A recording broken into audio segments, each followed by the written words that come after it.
ang pagkahulog ni Lucifer.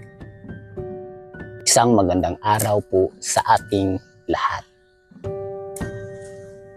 Atin pong ipagpapatuloy ang kasaysayan sa pagkakaroon ng kasalanan at ano ang tunay na pinagmulan nito. Tara, samahan niyo po ako sa pagtuklas sa kasaysayang ito. At ang sakdal na himig ng langit ay nasira. Ang pagkahilig ni Lucifer sa paglilingkod sa sarili sa halip na sa kanyang manlalalang ay pumukaw sa pagkadama ng galit nang ito ay mapuna noong mga nakababatid na ang kaluwalhatian ng Diyos ay marapat maging kataas-taasan sa lahat. Sa mga konselyo ng mga anghel sa langit, ang mga anghel ay nakiusap kay Lucifer. Ipinahayag sa kanya ng anak ng Diyos ang kadakilaan, kabutihan at ang katarungan ng manlalalang at ang banal at hindi nagbabagong likas ng kanyang kautusan.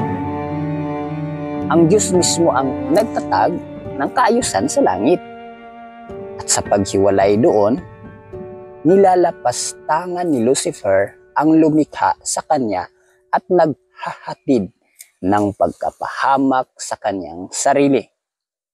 Subalit ang babala na ipinahayag ng may walang hanggang pag-ibig at kaawaan ay pumukaw lamang ng espiritu ng paglaban.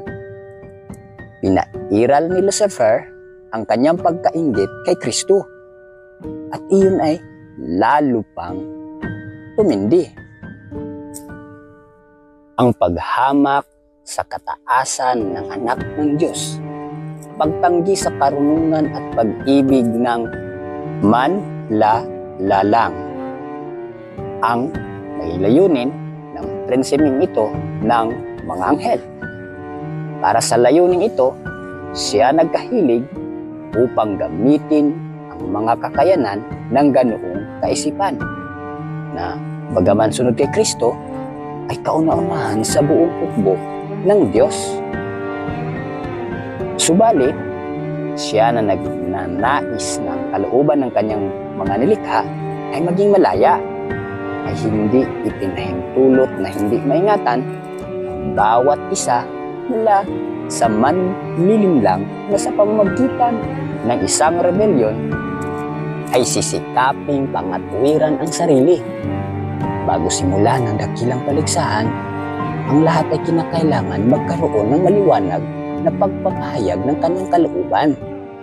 Siya na ang karunungan at kabutihan ay pinagmumulan ng kanilang kagalakan. Ipinatawag ng hari ang buong sansinukob, ang buong hukbo ng langit sa harapan niya, upang sa kanilang harapan ay maipahayag niya ang tunay na katayuan ng kanyang anak at ang kanyang relasyon pinanatili sa lahat ng nilalang. Ang anak ng Diyos ay kabahagi sa luklukan ng Ama at sa kaluwalhatian na walang hanggan at walang pinagmulan ay sumasaklaw sa dalawa. Sa paligid ng luklukan ay natipon ang mga banal na anghel, isang malaki at lubhang karamihan na hindi mabilang, 10,000 tigsa 10,000 at libo-libo.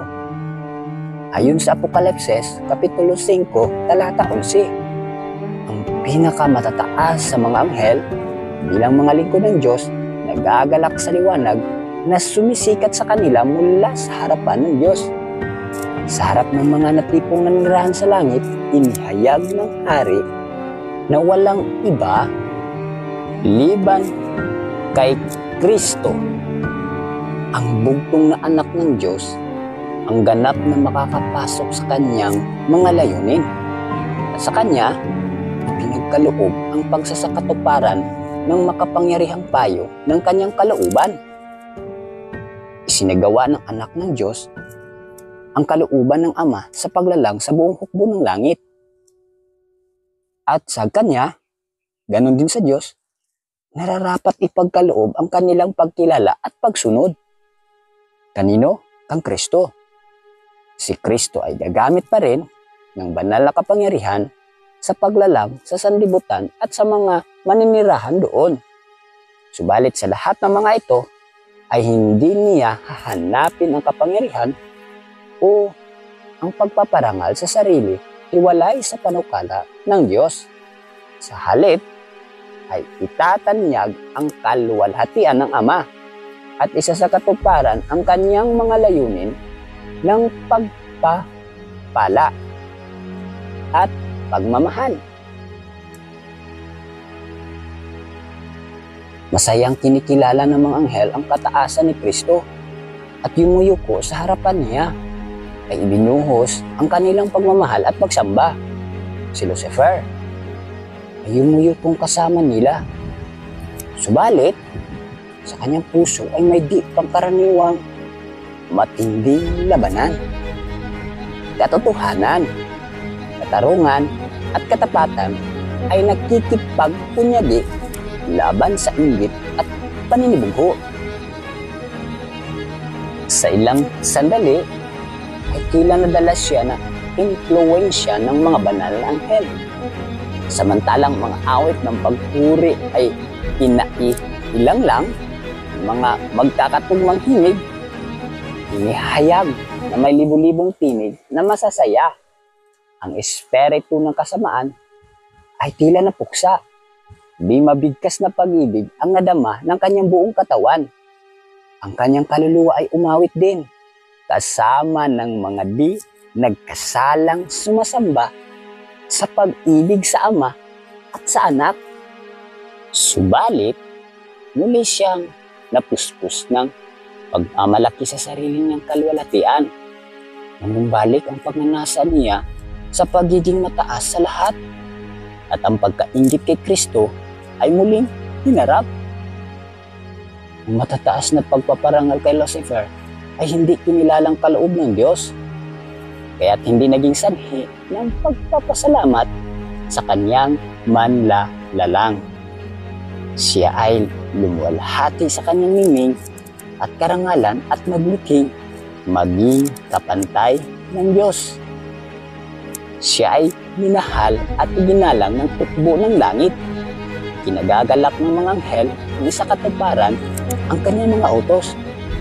At siya ay nararamtam ng karunungan at kaluwalhatian na higit sa kanilang lahat.